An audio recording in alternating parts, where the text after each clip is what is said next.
அந்த நம்பிக்கை, அந்த விசுவாசத்தை அவர் டெஸ்ட் பண்ணுவார். அதுக்கப்புறம் தான் 100 வயசுல தான் இந்த வார்த்தையை சொல்றாரு, நீ என் சொல்லுக்கு கீழ்ப்படிந்தபடியினால். ஆண்டவர் சொன்னாரு, நான் உனக்கு காண்பிக்கும் தேசத்திற்கு போ.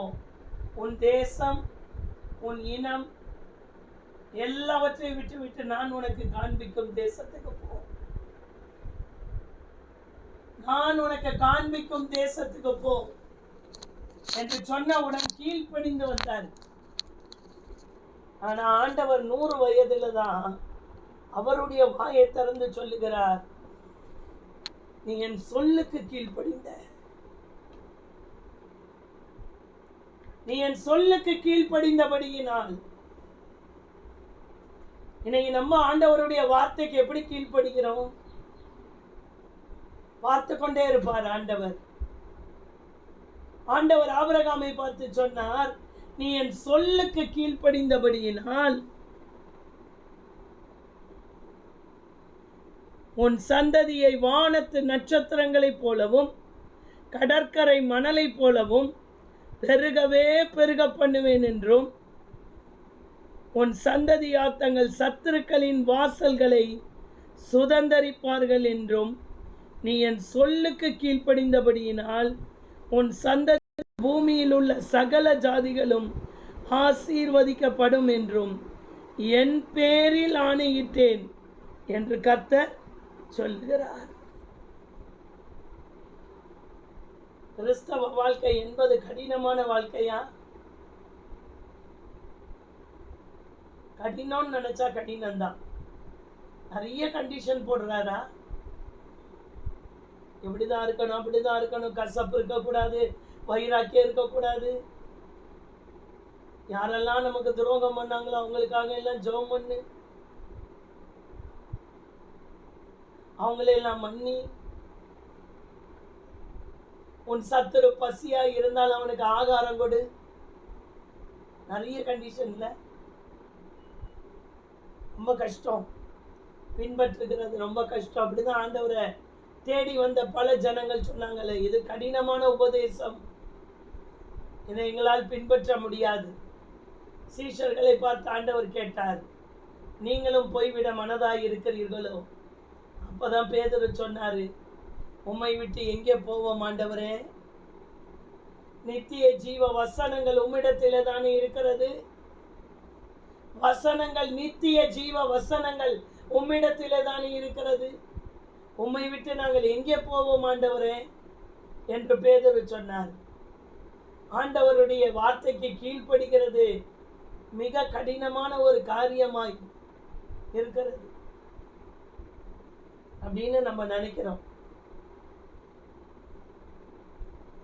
இந்த இடத்துல ஆண்டவர் என்ன செய்கிறார் என்றால், கொடுத்தது 100 வயசுல ஒரு பிள்ளை, அந்த பிள்ளைய கொண்டு வந்து பலியிட சொல்றார்.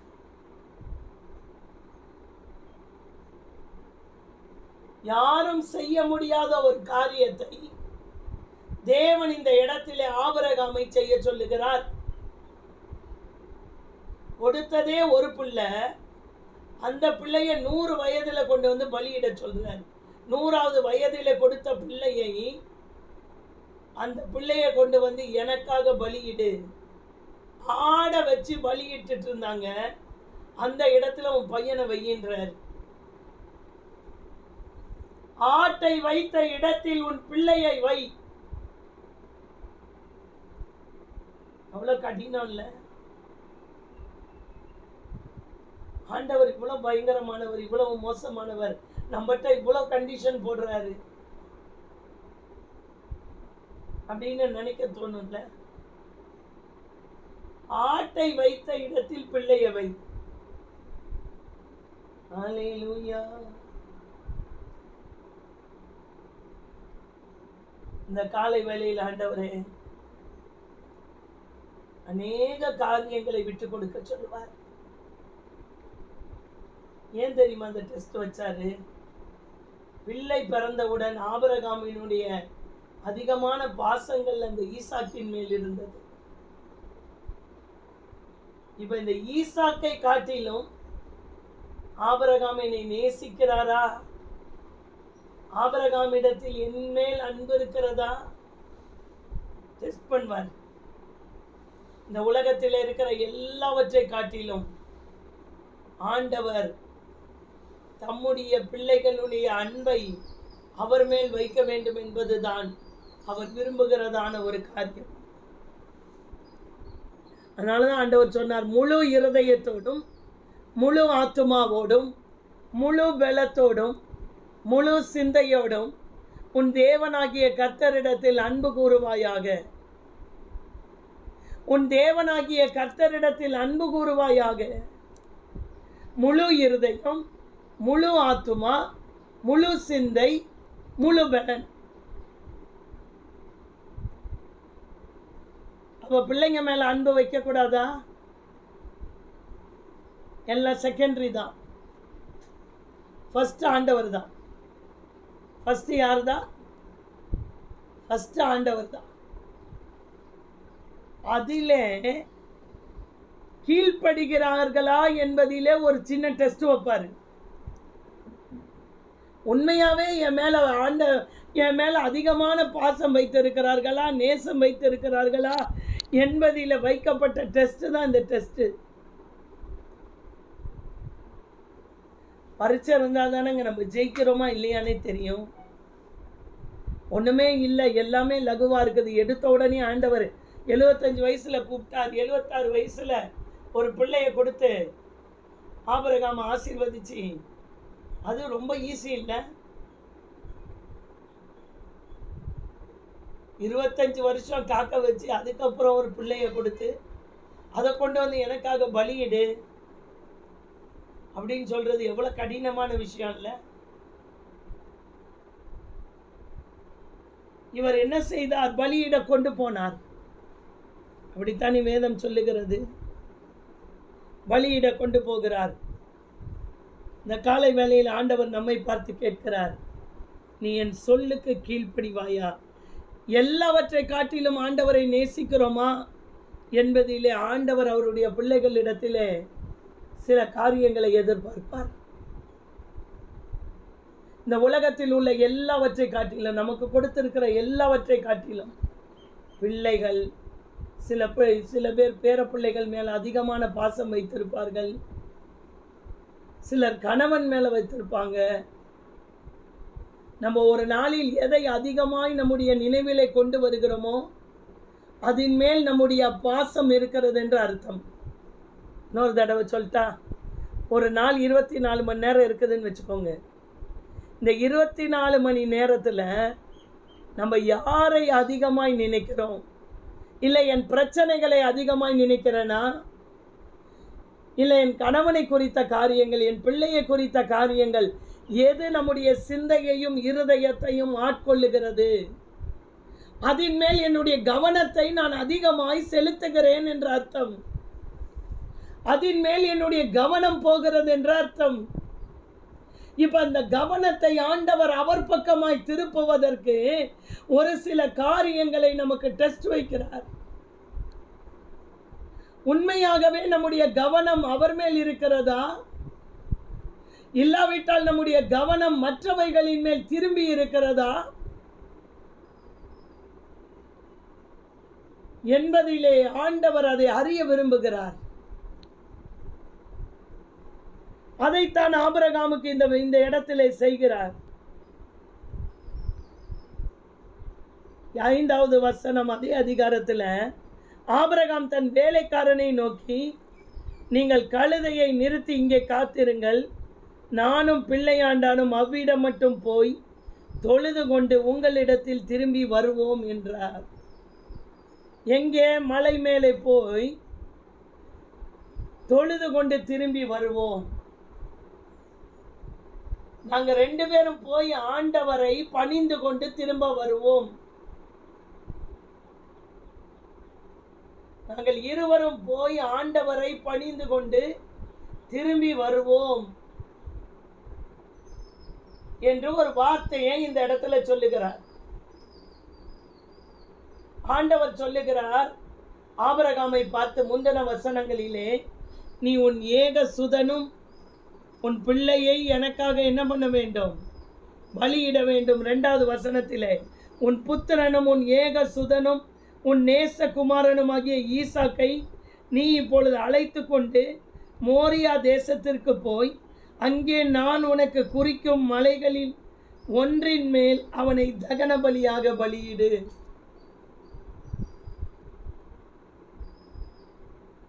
ஒரு பிள்ளைய கொடுத்து அந்த பிள்ளைய ஆண்டவர் பலி கேட்பாரா? பலியிடு, பலியிடு, பலியிடு, தகன பலியாக பலியிடு என்று ஒரு வார்த்தை ஆபிரகாமை நோக்கி பேசுகிறார்.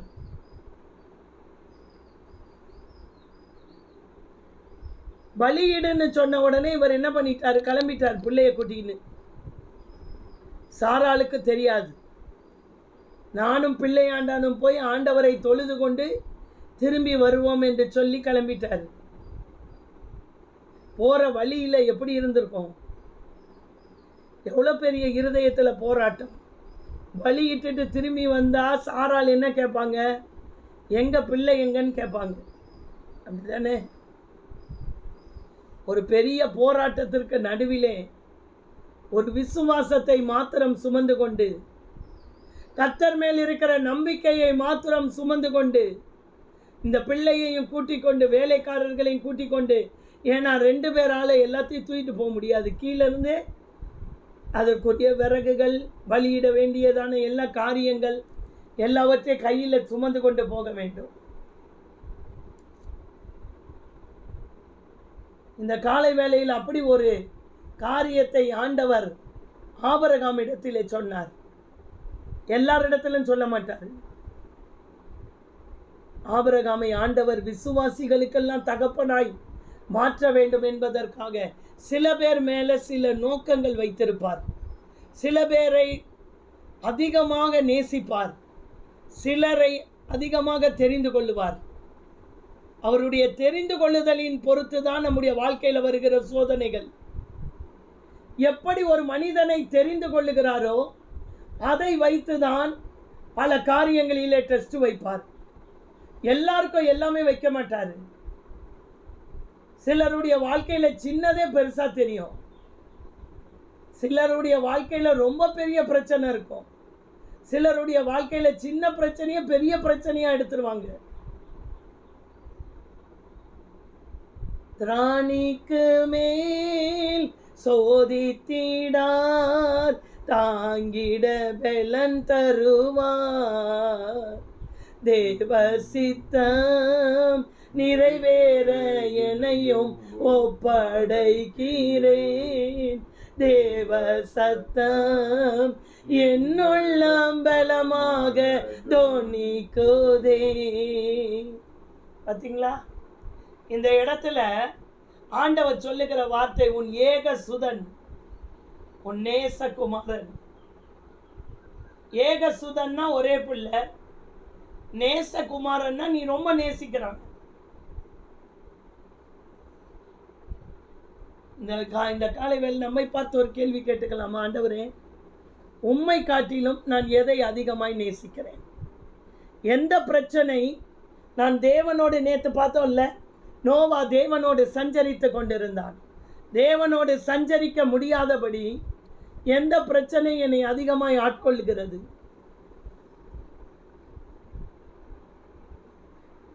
ஆண்டவர் சொல்றாரு, நீ என்னோட சஞ்சரின்றார், என்னோட பேசு, எனக்குரிய முக்கியத்துவத்தை கொடு. எந்த பிரச்சனை நம்மை தேவனை விட்டு பிரிக்கிறது, நம்மை தேவ சமூகத்தில் கொண்டு போகல? எந்த பிரச்சனை நம்முடைய இருதயத்தை அதிகமாய் பாதிக்கிறது?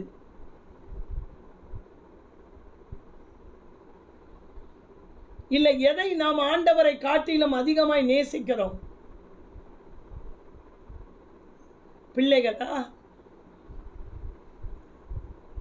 சிலர் அம்மாவை அதிகமாய் நேசிப்பார்கள். இவைகள் எல்லாவற்றையும் ஆண்டவர் இந்த காலை வேளையில அவருடைய பலிபீடத்தில் வைக்க சொன்னார். அப்படி சொல்லப்பட்டதுதான் இந்த வார்த்தை. அங்கே போய் எல்லாவற்றையும் அவர் என்ன பண்ணுகிறார்? சரி பண்ணுகிறார்.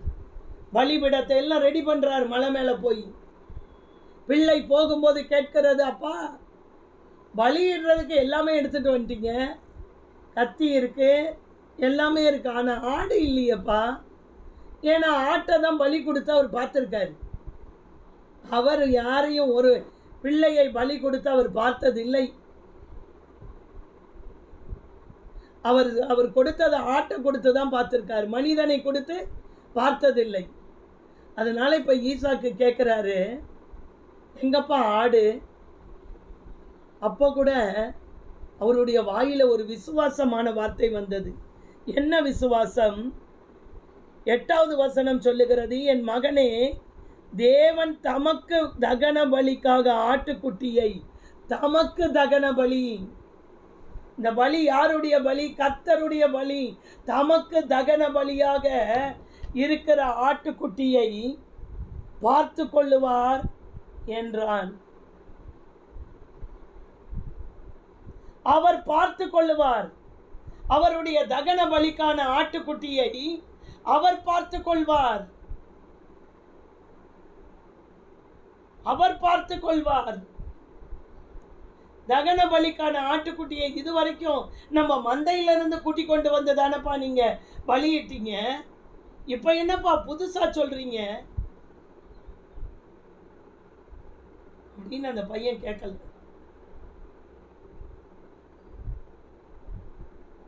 அவங்க அப்பா கூட ஆண்டவர் இருக்கிறார் என்பதை பல நேரங்களில் இந்த ஈசாக்கு உணர்ந்திருக்கிறார்.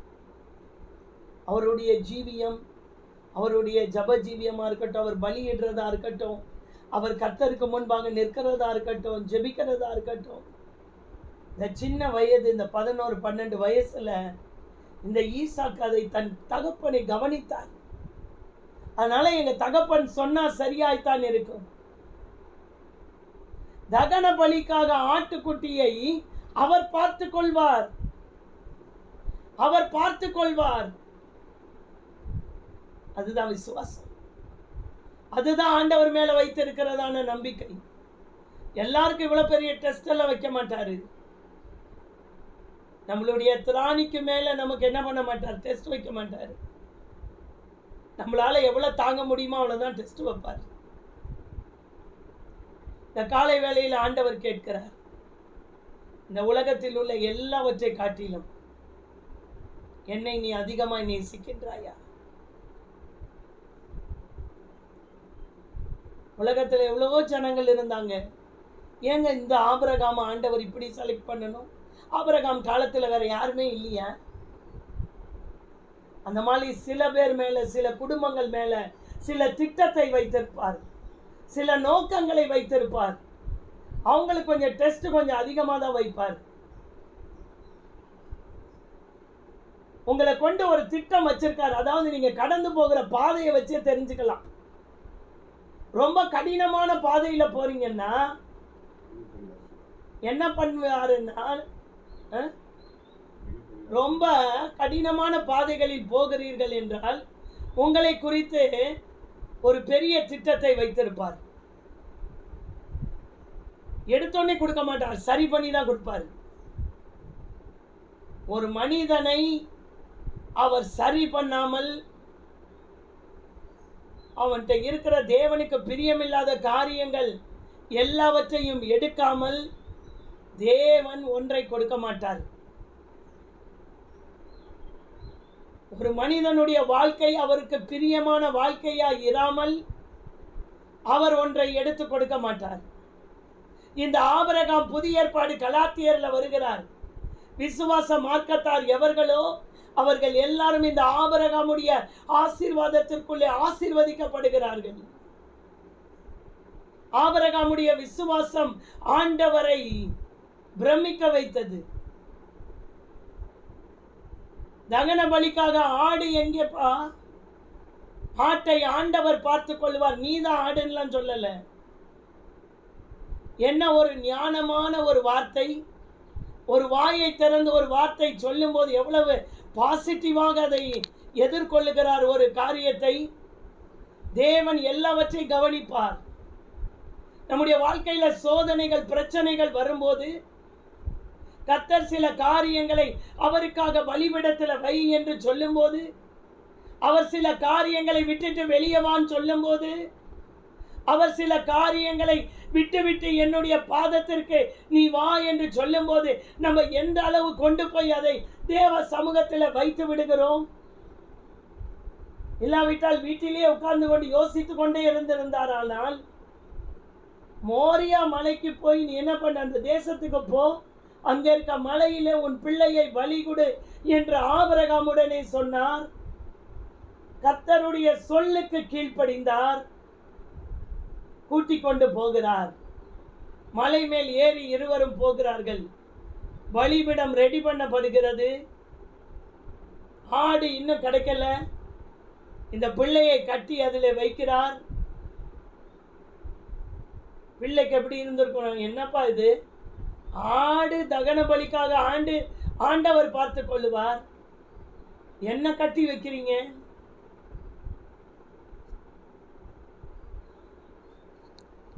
நீங்க அந்த சீனை கொண்டு வந்து கண்ணு முன்னாடி வச்சு பாருங்களேன். ஆண்டவர் சொன்னாரு, உன் சந்ததியின் மூலமாய் வானத்து நட்சத்திரங்களைப் போலவும் பூமியின் கடற்கரை போல உன் சந்ததியை பெருக பண்ணுவேன்.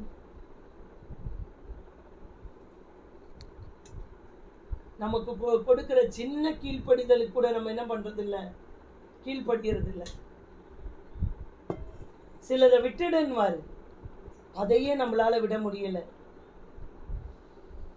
நம்மகிட்ட இருக்க சில குணங்களை விட்டுடுன்னுவாரு. பலிபீடத்துல வையின்வாரு, உன் பலிபீடத்தை செப்பனிடுன்வாரு, அதையே என்னால விட முடியல. சில கோபங்களை விட்டு வெளியே வான்வார். சில சோர்வுகள், சில காரியங்களை விட்டு வெளியே வான்வார். என் மேல இன்னும் அதிகமான நம்பிக்கை வை, விசுவாசம் வை என்று சொல்வார். முதலாவது தேவனுடைய ராஜ்யத்தை நீதியையும் தேடு என்று சொல்லுவார். கவலைப்படுகிறதினால் எவன் தன் சரீரத்திலே ஒரு முழத்தை கூட்ட முடியும் என்று சொல்லுவார். ஆகாயத்து பட்சிகளை கவனித்து பாருங்கள், விதைக்கிறதும் இல்லை, நூற்கிறதும் இல்லை, உங்கள் பரமபிதா அவைகளை பிழைப்பூட்டுகிறார் என்று சொல்லுவார். அதையே நம்மளால விசுவாசிச்சு வர முடியலையே. இதுக்கு மேல இவருக்கு இன்னொரு பிள்ளை இதை பலி கொடுத்த பிறகு பிறக்குமா என்ற எத்தனை கேள்விகள் இருந்திருக்கும். இதுவே அற்புதமாய் தேவன் கொடுத்தது. இந்த காலை வேளையில நம்மை பார்த்து ஆண்டவர் ஒரு கேள்வி கேட்கிறார். உன்னுடைய எல்லா காரியங்களையும் என்னுடைய பலிபீடத்தில் வைக்க நீ ஆயத்தமா? அவர் ரொம்ப பாசம் வச்சுட்டாரு இந்த பையன் மேல. ஏன்னா ரொம்ப லேட்டா கொடுத்தாரு, அது ஆண்டவர் கொடுத்தாரு. நடக்காது, முடியாது, இருக்காது, இனிமே செயல்படாது என்று சொன்ன சூழ்நிலையில கொடுக்கப்பட்ட பிள்ளை. இந்த பிள்ளையை கொண்டு போய் அந்த பலிபீடத்தில் வைக்க வேண்டும் என்பதிலே அவருடைய திட்டமும் எண்ணமும் அப்படி அவர் பிறக்கும் போது நினைக்கல. திடீரென்று ஆண்டவர் இந்த வார்த்தையை சொல்லுகிறார். இப்பொழுது அவர் என்ன பண்ணுகிறார், அந்த பையனை கட்டி அந்த பலிபீடத்தில் வச்சிட்டார். பின்பு ஆபிரகாம் 10வது வசனத்தில் தன் குமாரனை வெட்டும்படிக்கு தன் கையை நீட்டி கத்தியை எடுத்தான். அமைதியா இருக்கார் பார்த்தீங்களா ஆண்டவர்? கையை நீட்டி கத்தியை எடுத்தான் குமாரனை வெட்டும்படிக்கு. நம்மளால சின்ன சின்ன காரியத்தை கூட கீழ்ப்படிய முடியல. இந்த சோதனை பைபிள்ல வேற யாருக்கும் ஆண்டவர் கொடுக்கல. நான் தான் சொன்னேன்ல, சிலருக்கு தான் சிலதை செய்ய சொல்வார், சிலதை சின்னது தான் செய்ய சொல்வார். இதை விட்டு வெளியே வாழ்வாரு, அதுக்கு கூட நம்ம வரமாட்டோம். இது எவ்வளவு பெரிய காரியம். கையை நீட்டி கத்தியை எடுத்தான். அப்பொழுது அவர் கர்த்தருடைய தூதனானவர் 11வது வசனம் வானத்தில் இருந்து ஆபிரகாமே ஆபிரகாமே என்று கூப்பிட்டார். அவன் இதோ அடியேன் என்றான். பிள்ளையாண்டான் மேல் உன் கையை போடாதே, அவனுக்கு ஒன்றும் செய்யாதே, போடாதே, செய்யாதே. நீ அவனை உன் புத்திரன் என்றும் உன் ஏகசுதன் என்றும் பாராமல் எனக்காக ஒப்பு கொடுத்தபடியினால்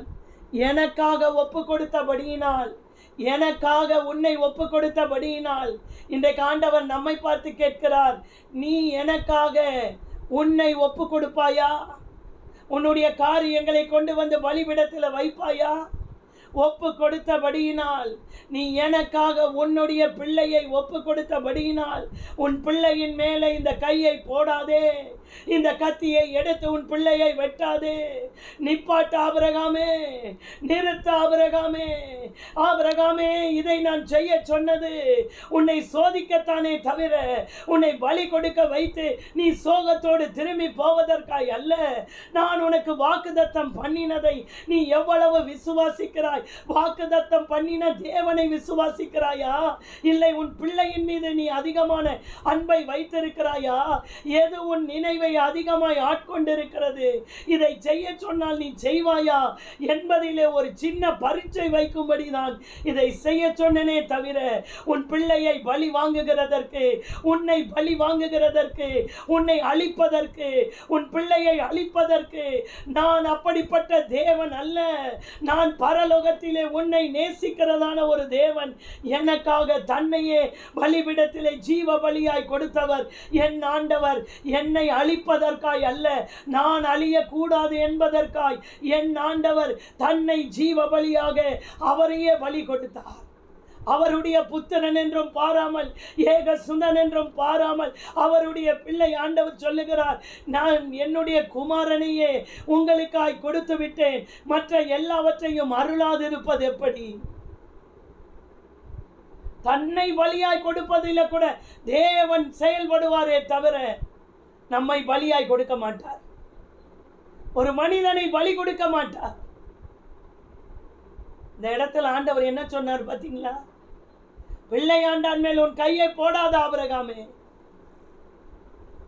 நீ உன் புத்திரன் என்றும் உன் ஏகசுதன் என்றும் பாராமல்.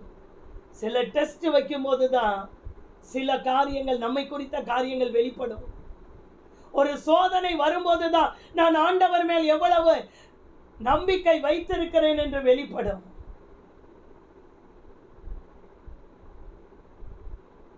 ஒண்ணுமே வரலைன்னா, ஆண்டவர் டெஸ்ட் இல்லைன்னா எப்படிங்க நம்ம அதுல இருந்து வெளியே வருவோம்?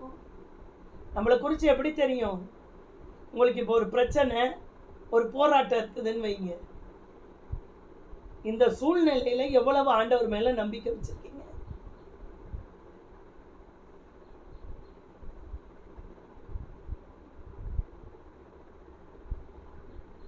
ஆண்டவரே, இந்த சூழ்நிலைகளுக்கு அப்பாற்பட்ட நம்பிக்கையை ஆபிரகாம் வைத்தார். உன் கையை போடாதே ஆபிரகாமே என்று சொன்னவர், ஆபிரகாம் தன் கண்களை ஏறெடுத்து பார்க்கும்போது இதோ பின்னாக புதரிலே ஒரு கொம்புகள் சிக்கி கொண்டிருந்த ஒரு ஆட்டுக்குட்டியை கண்டான். அப்பொழுது ஆபிரகாம் போய் கடாவை பிடித்து அதை தன் குமாரனுக்கு பதிலாக தகன பலியிட்டான். குமாரனுக்கு பதிலாக.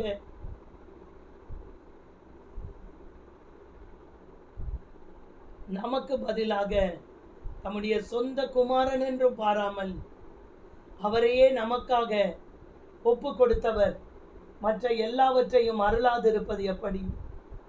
அந்த ஆட்டுக்குட்டியை போலதான் இயேசு உங்களுக்காகவும் எனக்காகவும் பலியிடப்பட்டார். சிலுவை மரத்திலே அவர் நமக்காக பலியிடப்பட்டது எதற்காக தெரியுமா? நான் செய்த பாவங்களுக்காக அவர் பலி செலுத்தினார். நான் பலியாக வேண்டும். நான் செய்த பாவங்களுக்கு தண்டனை யாருங்க அனுபவிக்கணும்? நம்ம தான் அனுபவிக்கணும். ஏன் ஆண்டவர் அனுபவிக்கணும்?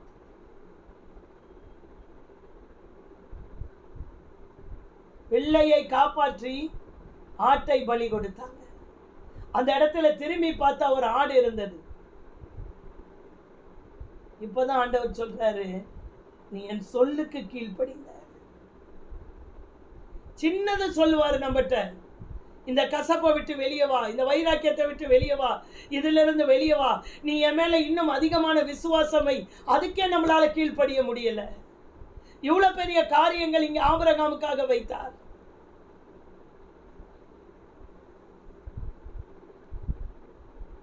யாக்கோபுக்கு சொல்லல, யோசேப்புக்கு சொல்லல, தாவீதுக்கு சொல்லல, ஆபிரகாமுக்கு தான் இதை செய்ய சொன்னார். சிலரை ஆண்டவர் அதிகமாய் தெரிந்து கொண்டிருப்பார். அவர்களை குறித்து மிகப்பெரிய திட்டம் வைத்திருப்பார். அந்த திட்டத்தின்படிதான் ஒரு மனிதனுடைய வாழ்க்கை. உங்க வாழ்க்கையில அதிகமான பிரச்சனைகள், சோதனைகள் வருகிறதா? உங்களை குறித்து பெரிய திட்டம் வச்சிருக்காரு. இந்த சோதனைகளுக்கு நடுவில எப்படி நம்ம ஆண்டவர் மேல விசுவாசம் வச்சிருக்கிறோம் அப்படின்றத தான் ஆண்டவர் பார்ப்பாரு. அதற்கு சில டெஸ்ட் அனுமதிப்பார். ஆனா சோதனையில ஜெயம் பெறும்போது நமக்காக அவரே ஒன்றை செய்து முடிப்பார். அவரே செய்து முடிப்பார். பிள்ளைய பலியிட்டாங்களா? 2 பேர் வீடு திரும்புறாங்க. சொன்னது மாதிரியே வீடு திரும்பிட்டாங்க. கண்களை மூடி ஜெபித்து முடிக்கலாமா? சின்ன காரியத்துக்கே கீழ்ப்படிய முடியலையப்பா. சிலருக்கு சின்னதுதான்ப்பா சொல்றீங்க. எல்லாத்தையும் மனதில் வைத்துக்கொண்டு, நீயே புதைத்து கொண்டு, நீயே எனக்கு ஸ்ட்ரெஸ், டிப்ரெஷன் அப்படின்ற வார்த்தை இன்றைக்கு நிறைய பேர்கிட்ட கேட்கிறோம். இவ்வளவு பெரிய காரியத்தை வைத்துக்கொண்டு ஆபிரகாம் எவ்வளவு ஸ்ட்ரெஸ்ல போயிருக்கணும். ஒரு பிள்ளைய கொண்டு வந்து ஆண்டவர் பலியிட, இந்த ஆண்டவரே வேண்டாம் அப்படித்தானே சொல்லணும். இப்படிப்பட்ட கடவுள் நமக்கு வேணுமா? இதோட நான் குவிட் பண்ணிக்கிறேன் ஆண்டவரே, நான் இனி ஜபத்துக்கு வரமாட்டேன், நான் இனி தேவாலயத்துக்குள்ள வரமாட்டேன், என்னால முடியல, நீங்க போடுற கண்டிஷன்லாம் என்னால என்ன பண்ண முடியல, என்னால அதையெல்லாம் செய்ய முடியல அப்படின்னு குவிட் பண்ணல. இந்த ஆபிரகாம் கீழ்ப்படிந்தார். இந்த காலை வேளையில் ஆண்டவர் நம்மை பார்த்து கேட்கிறார், நான் உனக்கு ஒரு சின்ன ஒரு காரியத்தை சொன்னா நீ கீழ்ப்படிவியா? கீழ்ப்படிய நீ உன்னை ஒப்பு கொடுப்பாயா? உன்னிடத்துல கீழ்ப்படிதல் இருக்கிறதா? கீழ்ப்படிந்தால் மேல் படிக்கு போவோம். கீழே இருந்து தான் மேலே போக முடியும்.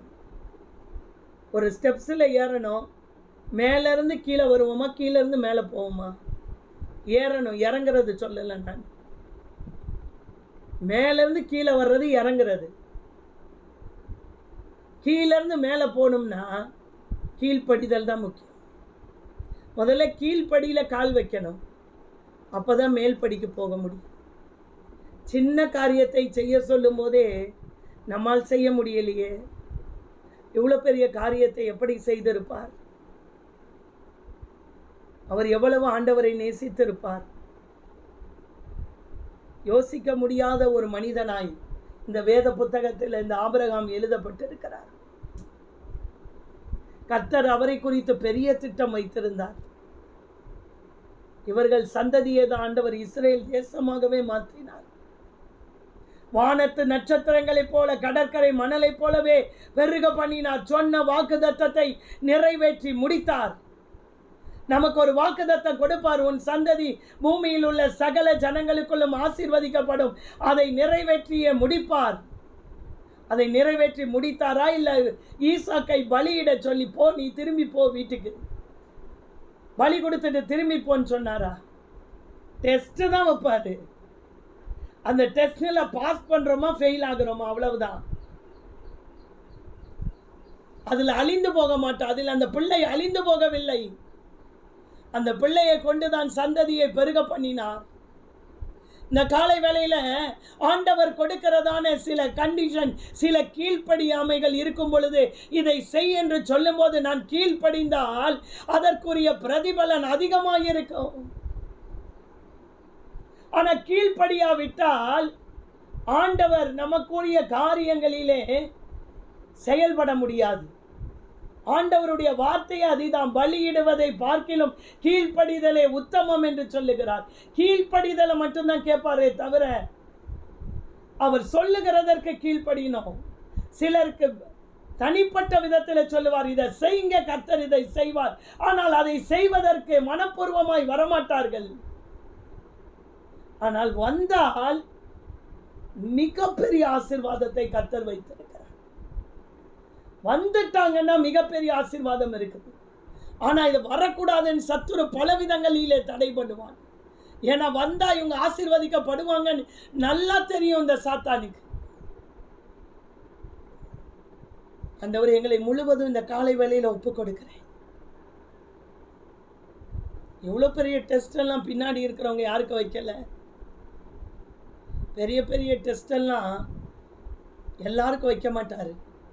நம்மளால என்ன செய்ய முடியும் அப்படின்றத பார்த்து தான் சொல்லுவார், இந்த கசப்பை விட்டுடு, இந்த வைராக்கியத்தை விட்டுடு, இந்த கோபத்தை விட்டுடு, இந்த சண்டையை விட்டுடு, இந்த பிரிவினையை விட்டுடு, இதை விட்டுடு, இந்த மாதிரி என்ன இன்னும் அதிகமாக நேசி, முழு இருதயத்தோடு என் மேல் அன்பு கூறு, நீ இதிலெல்லாம் அன்பு கூர்ந்துட்டு இருக்காத, என் மேல் அன்பு கூறு, நான் உனக்கு இதை செய்வேன், நான் உனக்கு இதை கொடுப்பேன், நான் உனக்கு இதை ஆசீர்வதிப்பேன், நான் உனக்கு இதை, நீ இதை செய்தால் நான் உனக்கு இதை கொடுப்பேன் என்று சொல்லி ஆண்டவர் சொல்லும்போது அந்த சின்னதுக்கு கீழ்ப்படிந்தாலே போதுங்க, பெரிய அற்புதங்களை அவர் கொண்டு வருவார். சின்ன கீழ்ப்படிதல் பெரிய அற்புதங்களை கொண்டு வரும். ஒப்பு கொடுக்கலாமா? 2 நிமிஷம் சொல்லி முடிச்சிடறேன். ஒப்பு கொடுக்க போறோம். ஆண்டவரே, நீ சொன்ன வார்த்தைக்கு, நீ என் சொல்லுக்கு கீழ்ப்படிந்தபடியினால், சொல்லுக்கு கீழ்ப்படிதல், சொல்லுக்கு கீழ்ப்படிதல், வேதத்திலிருந்து எடுத்து ஒன்றை சொல்லும் போது அந்த வேத வசனத்துக்கு கீழ்ப்படிதல். ஆதியிலே வார்த்தை இருந்தது, வார்த்தை தேவனிடத்தில் இருந்தது, வார்த்தை தான் தேவனாய் இருந்தது, இந்த வார்த்தை தான் தேவன், தேவன் தான் இந்த வார்த்தை, இந்த வார்த்தையும் தேவனையும் பிரிக்க முடியாது. அதுபோல இந்த வார்த்தைக்கு நான் கீழ்ப்படிந்தால், நீ என் சொல்லுக்கு கீழ்ப்படிந்தபடியினால் பூமியில் உள்ள உன்னுடைய சந்ததி எல்லாவற்றை காட்டிலும் ஆசீர்வதிக்கப்படும். உன் சந்ததிக்குள் பூமியின் ராஜாக்கள் எழும்புவார்கள். நீ உன் சத்துருக்களின் வாசல்களை சுதந்தரிப்பாய். சொல்லுக்கு கீழ்ப்படிதல், கர்த்தர் சொல்லுகிற வார்த்தைக்கு கீழ்ப்படிதல். எந்த சூழ்நிலையிலும் குடும்பத்துக்காக யாருக்காகவும் ஆண்டவரை விட்டு கொடுக்காமல் கீழ்ப்படிதல். என் சொந்தம் இதை செய்ய சொல்லுகிறது, என் பந்தம் இதை செய்ய சொல்லுகிறது, என் கணவர் இதை செய்ய சொல்லுகிறார், எதற்காகவும் ஆண்டவரை விட்டு கொடுக்காத ஒரு கீழ்ப்படிதல். மற்றவர்களை நான் பிரியப்படுத்த வேண்டும் என்பதற்காக என் இயேசுவை விட்டு கொடுக்காத கீழ்ப்படிதல். என் சொந்தம் சொல்லும், நீ இதை செய், இதை செய்து பாரு, இந்த எலுமிச்சம்பழத்தை கொண்டு போய் வீட்டில் வச்சு பாரு, உனக்கு இதை நடக்கும் என்று சொல்லும். ஆண்டவர் மேல வைராக்கியம் இருக்குதா? யாருக்காகவும் இயேசுவை விட்டு கொடுக்காத கீழ்ப்படிதல். அது இருக்கும்போது நிச்சயமாய் கர்த்தர் உங்கள் வாழ்க்கையில செய்வது உறுதி. கரத்தில் இந்த காலை வேளையை ஒப்பு கொடுக்கிறேன். சொல்லுக்கு கீழ்ப்படி எனக்கு கிருபை தார். இந்த வேத வார்த்தைகள் தினந்தோறும்